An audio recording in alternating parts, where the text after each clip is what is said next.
E aí galera, boa tarde. Hoje vamos falar aqui um pouco sobre o cinema do Quentin Tarantino, né? Esse diretor aí que é muito hypado aí, é até difícil falar sobre ele porque existem os fanboys, mas existem também aqueles que são os detratores, né? Aqueles que não podem, não aguentam ouvir falar no nome do Quentin Tarantino, né? E existem muitas coisas controversas sobre ele aí. Para muito além da questão da violência, a estética do Quentin Tarantino é uma estética que ela é anticonservadora, né? É uma estética que segue ali influências da Nouvelle Vague francesa, né? E tem ali um quê de mise-en-scène, né? Que é uma técnica que era utilizada por esse pessoal aí que gostava de bancar o alt-right, né? Assim, bancar os outsiders, na verdade, né? O alt-right não, outsider, né? Que era o nome correto que eu queria dizer aqui. Ou seja, os diferentões dentro do cinema, né? É claro que assim, se você compara o Quentin Tarantino com boa parte do que foi produzido aí na Nouvelle Vague francesa e boa parte do que foi produzido na mesma influência, uma boa parte desse conteúdo não é um conteúdo legal e minimamente degustável, né? Ou seja, na verdade o Quentin Tarantino ele figura aqui como uma exceção, né? Mas de fato assim, ele tenta fazer uma estética que ela é anticonservadora, é uma estética que procura burlar aquilo que o cinema clássico, né? O cinema mais clássico tentava impor. E ao mesmo tempo, né, ainda que ele tente fazer isso, na verdade, ele acaba só reforçando boa parte das referências do próprio cinema clássico, né? Porque você pode ver que o Tarantino ele faz muitas referências ao seu filme, né? Várias dessas referências são a filmes de diretores muito hypados de antigamente, aí, como o próprio Hitchcock, aí, né? Embora que assim, ele tenha gostos na linha do cinema que eles se situam muito entre a linha do popular, né? Até por isso ele não gosta muito, por exemplo, de Ingmar Bergman.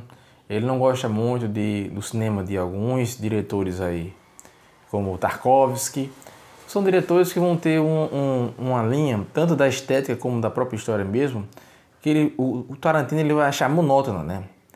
No entanto, no que tange aos bons diretores do passado aí, como Orson Welles, né, como o John Ford e vários outros grandes diretores do passado, o Quentin Tarantino, ainda que ele faça, né, uma quebra de padrões, ali, ele tente, na verdade, fazer uma quebra de padrões, na verdade ele apenas acaba celebrando a memória de vários desses grandes diretores da era antiga do cinema, né, ou seja, da era de ouro do cinema.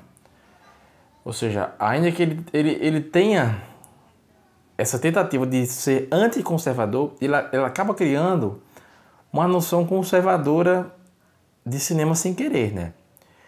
E essa estética do Quentin Tarantino, apesar dela tentar ela inovar assim, até certo ponto, ela acaba não inovando quando você considera o curso do tempo, ou seja, considera os últimos anos em que ele ainda continuou fazendo o filme, ou seja, ele continua fiel a uma estética. Ele, como todo bom diretor em fim de carreira, ele tem aquela mania, né, aquela mania de chegar e criticar os filmes da atualidade, como os filmes da atualidade estão se tornando filmes muito pipoca, como estão se tornando filmes não autorais. Você pega, por exemplo, o Quentin Tarantino ele tem declarações aí contra uma certa marvelização do cinema, né? Que são declarações que são muito parecidas com as declarações, por exemplo, do Martin Scorsese, né? Eu estava lembrando aqui o nome dele. Martin Scorsese tem declarações muito parecidas com essa, né? Vários outros grandes nomes aí da arte, por exemplo, o Alan Moore, ele tem declarações também contra, né, uma fetichização das histórias de super-heróis, né? Tanto é que a própria história dele, o Watchmen, já é uma tentativa de romper esses padrões, ainda que de certa forma ele acaba entrando dentro do padrão e ele perdeu até mesmo a autonomia sobre a própria história depois de um certo tempo. Ou seja, no fundo, ainda que eles tentem muitas vezes romper os padrões, eles acabam caindo dentro dos padrões e se tornando no futuro aquilo que eles criticavam muito quando estavam no passado, quando eram pequenos diretores ali, e hoje são grandes diretores que repetem o mesmo comportamento dos diretores do passado, né? Então, o cinema do Quentin Tarantino acaba sendo isso, né? Acaba sendo uma tentativa de fazer algo com um gosto popular, mas fica entre o popular e o clássico, né? Porque ele tem muitas referências a filmes antigos, ele tem muitas referências a filmes pipoca que não tiveram muito sucesso ao longo do tempo, filmes que foram esquecidos, né? Ele utiliza ali referências para fazer o Bastardos Inglórios, né? Se você for pesquisar as referências ali, os filmes referências, a grande maioria dos filmes, até mesmo o filme que foi maior referência para o Bastardos Inglórios, que eu não estou lembrando muito bem o nome, mas é um filme muito chato de assistir, né? Apesar de que era considerado um filme divertido na época e tal, né? O Quentin Tarantino ele tem muitas referências a filmes asiáticos aí, né? Você pega filmes como Kill Bill. Uma das maiores referências ao Kill Bill é o Lady Snowblood. Mas só que você vai procurar o Lady Snowblood, é um filme muito chato de assistir, é um filme muito sem graça, né? Enquanto que o Kill Bill é um filme muito legal, porque é um filme musicado ali, um filme que na verdade o que mais tem de legal no Kill Bill são as referências a faroeste, ou seja, são referências a filmes clássicos do faroeste ali, que ainda que fossem filmes pipoca, fossem filmes divertidos, eram filmes ali que eles já estabeleciam uma certa distinção em relação aos filmes pipoca anteriores, ou seja, em relação aos filmes de faroeste anteriores. Porque você pega, por exemplo, esses filmes do faroeste, do western spaghetti, né? Os filmes do Sergio Leone, eles são filmes muito mais bem feitos, muito mais bem construídos. Você pega lá Três Homens em Conflito e você pega o filme do faroeste convencional, qualquer que tenha por aí, né? Você vê que a grande maioria dos filmes do faroeste, antigamente, era pura ação, mas sem você gerar uma emoção maior no público, né? Ou seja, era puro algo que na época, né, poderia ser utilizado da seguinte forma, né? Você utilizar o puro efeito, né, a pura tela em movimento, você utilizar os recursos do cinema, mas sem você utilizar recursos ou conceitos da arte aí para gerar aquela tensão no público, que é algo que, por exemplo, o Sergio Leone sabia fazer muito bem, né? Ele faz muito bem isso ali no seu Três Homens em Conflito, né? E é algo que o Tarantino ele vai explorar esse tipo de técnica, esse tipo de recurso, né? É algo que o Roger Scruton, né? Que Roger Scruton é um cara que odeia Quentin Tarantino, na verdade, né? Vários desses grandes conservadores aí que comentaram sobre arte, eles não gostam muito do Quentin Tarantino. Olavo de Carvalho, por exemplo, ele também não gosta de Quentin Tarantino. Mas assim, o Roger Scruton, ele comenta no seu livro Beleza, né, a diferença entre o rei da imaginação e o rei da fantasia, né? E o seu conceito de rei da fantasia seria aquele tipo de arte, né, que utiliza recursos de ser muito explícito, mas tão explícito que aquela coisa perde um pouco a graça, né? E daí você vai apelar para certo tipo de arte em que nem tudo é tão explícito assim, né? Se você pega, por exemplo, cenas como o próprio Quentin Tarantino, ele cita uma cena lá do bebê de Rosemary, em que o Roman Polanski ele consegue manipular o telespectador pelo fato de que ele esconde, né, a personagem da tela, né? Ou seja, ele consegue manipular a atenção do telespectador de uma forma que 600 pessoas no cinema, isso conforme descreve lá, né, a Sharon Tate, personagem do Quentin Tarantino no seu livro Era Uma Vez em Hollywood, conforme descreve a sua personagem, né, o Roman Polanski ele consegue fazer algo que romperia a linha da simples câmera, né, ou seja, do simples cinema convencional, ou seja, não seria só cinema convencional, mas seria também arte, né, ou seja, você conseguiu transpassar o telespectador a algo um pouco mais elevado, né. Então, ainda que a arte do Quentin Tarantino não seja uma arte que tenha por função nos levar ao transcendental, né? Ou seja, muito pelo contrário, na verdade, né? Mas os usos dos recursos que ele faz, né? Ou seja, o uso da trilha sonora, o uso de muitos recursos visuais que ele faz, correm numa linha que fazem com que o telespectador ele seja, de certa forma, manipulado, né, e seja muitas vezes surpreendido na história, né?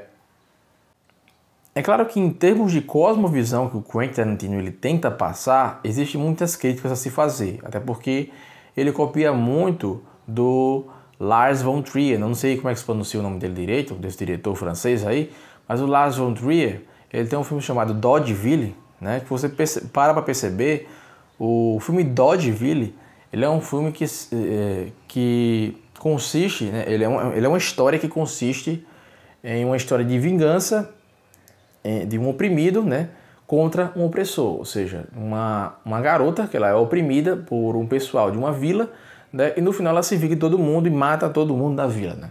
Então o que acontece nessa história, né? Esse tipo de história vai ser uma história que o Quentin Tarantino ele vai citar na sua lista de filmes favoritos, né? E posteriormente ele vai criar primeiro o seu Bastardos Inglórios, que é uma história em que os nazistas se vingam, né, e matam, ou melhor, em que os nazistas não, os antinazistas, né, no caso, os Bastardos Inglórios, que são antinazistas, eles se vingam e matam Adolf Hitler, e os nazistas no cinema queimados vivos, né?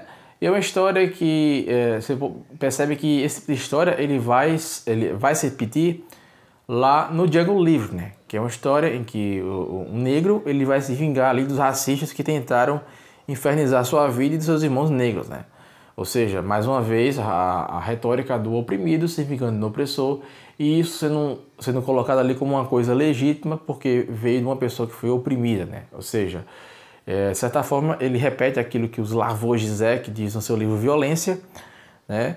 Que é basicamente o seguinte: a violência, quando ela é contra uma opressão sistêmica, né? Contra uma violência sistêmica, ela é uma violência legitimável. Na verdade, ela seria uma violência subjetiva contra a real violência, que seria a violência objetiva, seria a violência real, que é perpetuada pelo sistema de opressão, pelo status quo, né?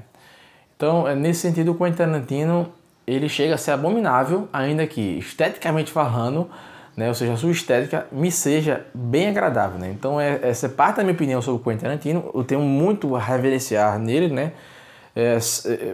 Cada dia mais que ele anuncia no seu último filme, né, ele anuncia o seu último projeto, eu fico cada vez mais assim com aquela saudade antecipada, né, desse diretor, né?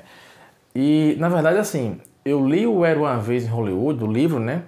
E eu fiquei sabendo até que os próximos projetos dele seriam aí na linha talvez do teatro, né? Talvez algo nesse sentido aí, né? Então isso me animou um pouquinho também, né? Ou seja, porque apesar de que ele talvez encerre a sua carreira no cinema, talvez ele continue a sua carreira por outros meios aí que são muitas vezes até mais legais, né? Você vê que o livro do Era Uma Vez em Hollywood é um livro que em muitos sentidos, né, em outros sentidos, para mim ele foi muito mais proveitoso do que até mesmo o próprio filme, porque o filme ele traz cenas legais, mas são cenas que basicamente assim, são cenas em que ele se escora muito mais ele se escora muito mais na estética, né? Ou seja, mais no efeito visual, né? No que aquilo pode causar psicologicamente ao telespectador, né? Em cada cena, né? Você tem lá a cena do Cliff Booth dando cacete nos hippies, cena bem legal, né? Mas ele se escora muito mais nisso aí, enquanto que no livro, né, ele traz uma visão filosófica, até sobre o cinema, muito mais robusta, né, ali, né? Então é isso aí, pessoal, né? Eu acho que boa parte do que eu tenho a dizer sobre o Quentin Tarantino está condensado aqui, mas eu acho que tem muito mais a se dizer sobre ele, obviamente, né? Então é isso aí, né? Deem um like no vídeo aí, compartilha se vocês gostaram e fiquem com Deus.